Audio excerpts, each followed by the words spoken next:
Return எக்ஸ்பெக்டேஷனே இல்லாம எப்படி அதிக ரிட்டர்ன் பண்ண முடியும்? ஃபர்ஸ்ட் ஆஃப் ஆல், எதிர்பார்ப்பு அதிகமா இருந்தா ஏமாற்றமும் அதிகமா இருக்கும். நம்ம லைஃப்ல ஏமாற்றம் அதிகம் வரும்போது அந்த ஏமாற்றத்திலிருந்து மீண்டு வருவதற்கே நமக்கு ரொம்ப நேரம் ஆகுது. மாறாக எனக்கு எதிர்பார்ப்பே இல்லைன்னு வச்சுக்கோ, எனக்கு கிடைக்கக்கூடிய ஒவ்வொரு சிச்சுவேஷனையும், நான் எதிர்கொள்ளக்கூடிய ஒவ்வொரு சவாலையும் இயல்பாக நான் எதிர்கொள்வேன். ஆமா, இருக்கு பிரச்சனை, இதை நம்ம ஃபேஸ் பண்ணி ஆகணும்.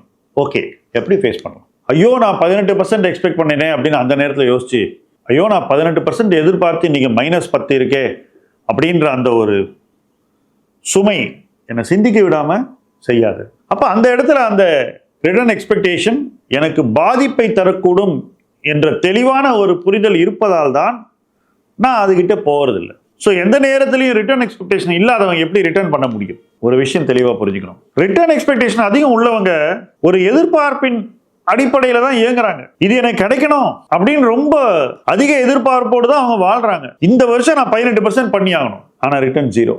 அப்ப அவங்களுடைய மைண்ட் செட் என்ன? நான் நினைச்சது நடக்கல, இப்ப இப்போதைக்கு நான் மேலும் இன்வெஸ்ட் பண்ணக்கூடாது, ரிட்டர்ன் வரட்டும், நான் எதிர்பார்த்த 18 வரட்டும், அப்புறமா நான் இன்வெஸ்ட் பண்றேன். இது போன்ற லட்சக்கணக்கான இன்வெஸ்டர்ஸை நான் பார்த்திருக்கேன். வேறஸ் இந்த எதிர்பார்ப்பு இல்லாத என்னை போன்றவர்கள் அடுத்த வருஷம் எவ்வளவு ரிட்டர்ன் கிடைக்கும்னு ப்ரெடிக்ட் பண்ணாதவர்கள் மார்க்கெட் இறங்கும் போது என்ன பண்ணுவாங்க? சரி, இப்போ இறங்கியிருக்கு, இதை விட பெட்டர் டைம் என்ன இன்வெஸ்ட் பண்றதுக்கு, பார்ப்போமே என்ன ரொம்ப இன்ட்ரெஸ்டிங்கா இருக்கு, ஓ இந்த கம்பெனி ரொம்ப நல்லா இருக்கு, ஓ அதை விட இந்த கம்பெனி நல்லா இருக்கு, இது எல்லாத்தோட இந்த கம்பெனி பயங்கர ப்ராமிசிங்கா இருக்கு அப்படின்னு எந்த கம்பெனியில இன்வெஸ்ட் பண்ணலான்ற அந்த தேடல்ல இறங்கிடும். இப்போ கவலைப்படுவதற்கும் வருத்தப்படுவதற்கும் கோபப்படுவதற்கும் நேரமே இல்லாத ஒரு முதலீட்டு பயணத்துல தான் நம்ம இருப்போம். எனக்கு அதுதான் என்னுடைய குறிக்கோள். எமோஷன்ஸ்ல டைமை அதிகம் வேஸ்ட் பண்ணக்கூடாது, எஸ்பெஷலி மார்க்கெட் இறங்கும் போது. எப்போ எனக்கு ரிட்டர்ன் எக்ஸ்பெக்டேஷன் இல்லையோ அந்த எமோஷன்ஸினுடைய தாக்கத்தை நான் கணிசமாக குறைச்சிடுறேன். அந்த தாக்கம் குறைஞ்சிருச்சுன்னா நான் சந்தையில் உள்ள பொருளாதார வாய்ப்புகளை தெளிவாக பார்க்க ஆரம்பிச்சிடுறேன். இல்லை மார்க்கெட் சென்டிமெண்ட் ரொம்ப வீக்காக தான் இருக்கு, ஆனால் இந்த கம்பெனி இங்கே நல்ல விலையில் இருக்கு, இதை டெஃபினட்டாக வாங்கணும். அப்படி ஸ்பெசிஃபிக்காக ஒரு கம்பெனி மேலே ஜீரோ இன் பண்ணணும்னா டெஃபினட்டாக உங்கள் மைண்டு ஃப்ரீயாக இருக்கணும். ரிட்டர்னை பற்றின பேக்கேஜ் இல்லாமல் இருக்கணும், ரிட்டர்னை பற்றின ஃபியர்ஸ் இல்லாமல் இருக்கணும், ரிட்டர்னை பற்றின டிசப்பாயின்மெண்ட் இல்லாமல் இருக்கணும். அப்போ டெய்லி மார்க்கெட்டில் என்ன பண்ணாக்கா நம்மளால சக்சீட் பண்ண முடியும்? இன்னைக்கு மார்க்கெட்டில் எங்கே வேல்யூவேஷன் நமக்கு சாதகமாக இருக்கு, நாளைக்கு எங்க மார்க்கெட் விழும், நாம அந்த விழக்கூடிய இடங்கள்ல அதிகம் இன்வெஸ்ட் பண்ணிருக்கோமா, மார்க்கெட்ல நம்ம எந்த பக்கம் போகக்கூடாது, இந்த பக்கம் டெஃபினட்டா போகணும். இந்த விஷயங்களை புரிஞ்சுக்கிட்டு பணத்தை எங்க போடணுமோ அந்த இடத்துல கரெக்டா போடுற ஒரு ஃபோக்கஸ் நமக்கு இருக்கணும், கிடைக்கும். இது கிடைக்கிறதுக்கு ரொம்ப முக்கியம். அந்த ரிட்டர்ன் பத்தின ஒரு ஃபோக்கஸ் பண்றதை விட என்ன செய்யணுங்கிற ஒரு முதலீட்டு ஃபோக்கஸ், அதுதான் உங்க லைஃப்ல அதிகமா டாமினேட் பண்ணும். யாருக்கு ரிட்டர்ன் ஃபோக்கஸை விட முதலீட்டு ஃபோக்கஸ் டாமினேட் பண்ணுதோ அவங்களுக்கு ரிட்டர்ன் கிடைக்கும். இதுதான் முரண். இவ்வளவு பெரிய முரண்பாடு தான் ஒரு சின்ன வட்டத்துக்குள்ள இன்வெஸ்ட்மெண்ட் சக்சஸை வச்சுட்டு அதுக்கு வெளியில உள்ள பெரிய கூட்டத்தை அதை அடைய விடாம செய்யுது. ஸோ அடுத்த வருஷத்தை பற்றி எதிர்பார்ப்பு இல்லை. அப்போ என்னதான் நம்ம பண்ணுவோம் இன்வெஸ்டரா? If you cannot predict you can prepare. நாம் எல்லா நேரத்திலையும் ஒரு கடினமான காலச்சூழலுக்கு தயார்படுத்தி கொண்டே இருப்போம். அப்படி பண்ணும்போது அந்த சூழல் நம்மை நோக்கி வரும்போது நாம் தைரியமாக அந்த மார்க்கெட் சிச்சுவேஷனை எதிர்கொள்வோம், ஸ்டாண்ட் பண்ணுவோம், ஜெயிப்போம். இதெல்லாம் நடக்கும்போது ரிட்டர்ன் தன்னால் வரப்போகுது.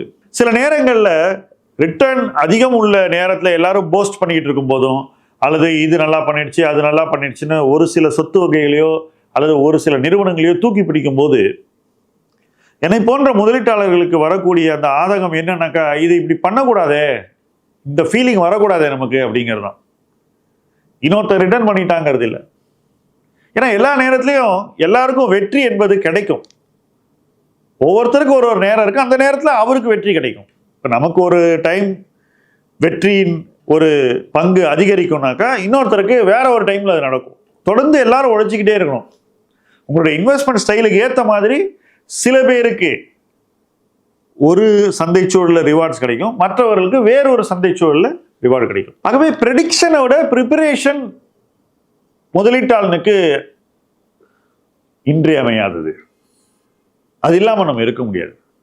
ஸோ எல்லா நேரத்திலையும் நம்ம ப்ரிப்பேர் பண்ணிகிட்டே இருக்கணும். மோசமான மார்க்கெட்லையும் ப்ரிப்பேர் பண்ணணும், அங்கேருந்து ஒரு உயர்வு மார்க்கெட் ஒரு பெட்டர் பிளேஸ் வரும்போதும் ப்ரிப்பேர் பண்ணணும், ஒரு உச்சத்தில் இருக்கும்போதும் ப்ரிப்பேர் பண்ணணும், பாட்டமில் இருக்கும்போது உயர்வுக்கு ப்ரிப்பேர் பண்ணணும், உச்சத்தில் இருக்கும்போது வீழ்ச்சிக்கு ப்ரிப்பேர் பண்ணணும். ரெண்டு டைம்லையும் மார்க்கெட் என்ன ஆகும்னு தெரிஞ்சால் கூட ப்ரெடிக்ட் பண்ணக்கூடாது. ஏன்னா நம்ம ஃபோக்கஸ் அந்த ப்ரிப்பரேஷனில் இருக்கணும். அப்போ என்ன ஆகும்னா, சந்தை விழும்போது நாம் அந்த விழுந்த சந்தையில் வாய்ப்புகள் என்னன்ற ஒரு ஃபோக்கஸில் ரொம்ப ஆழமாக நம்முடைய நேரத்தை செலவழிப்போம். அப்போ என்ன ஆகும், மார்க்கெட் பயப்படும் போதும், அழும் போதும், கோவப்படும் போதும், நம்பிக்கை இழக்கும் போதும் நாம் நம்ம வேலையை பார்த்துக்கிட்டே இருப்போம்.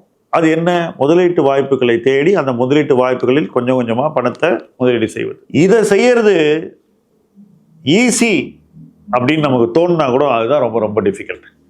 ஒரு ப்ரொஃபஷனல் இன்வெஸ்டராக நான் மற்றவங்களுக்கு என்ன மாற்றத்தை கொண்டு வர நினைக்கிறேன்னா இதை செய்ய வைக்கிறது தான்.